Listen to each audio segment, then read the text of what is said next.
আসসালামু আলাইকুম এভরিওয়ান। শীতের সবথেকে মজাদার তরকারি রান্না করেছি, ছুরি শুটকি দিয়ে শিমের বিচি। চলুন দেখে নেওয়া যাক কিভাবে রান্না করেছি।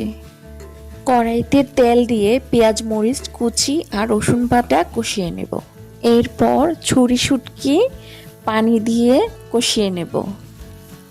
আমি এখানে একটু টমেটোও দিয়েছি।